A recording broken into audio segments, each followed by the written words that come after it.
বিশ্বকাপের নকআউট পর্বে ব্রাজিলের সামনে এবার শুধু কোয়ার্টার ফাইনালে ওঠার চ্যালেঞ্জই নয়, আছে ২৪ বছরের একটি হতাশার অধ্যায় শেষ করার সুযোগও। শেষবার ২০০২ সালে বিশ্বকাপ জয়ের পথে জার্মানিকে হারানোর পর নকআউট পর্বে আর কোনো ইউরোপীয় দলকে পরাজিত করতে পারেনি পাঁচবারের বিশ্ব চ্যাম্পিয়নরা। রবিবার বাংলাদেশ সময় রাত ২টায় নিউ জার্সি স্টেডিয়ামে নরওয়ের বিপক্ষে শেষ ১৬র গুরুত্বপূর্ণ ম্যাচে মাঠে নামবে ব্রাজিল। জয় পেলে যেমন নিশ্চিত হবে কোয়ার্টার ফাইনাল, তেমনই শেষ হতে পারে দীর্ঘদিনের ইউরোপ জয়ের আক্ষেপও।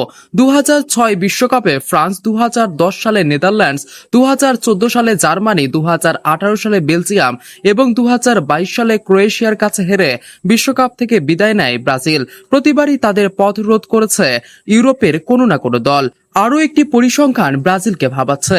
ইতিহাসে নরওয়ের বিপক্ষে এখনো কোনো জয় নেই সেলেসাওদের। ফলে এবারের লড়াইটি পরিসংখ্যান বদলেরও সুযোগ।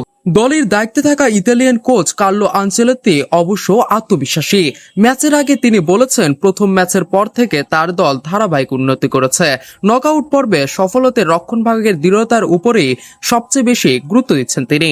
যদিও সাম্প্রতিক ইতিহাস ব্রাজিলের পক্ষে নয়, তবে বিশ্বকাপের নকআউট পর্বে ইউরোপীয় দলগুলোর বিপক্ষে সামগ্রিক পরিসংখ্যানে এগিয়ে আছে সেলেসাওরা।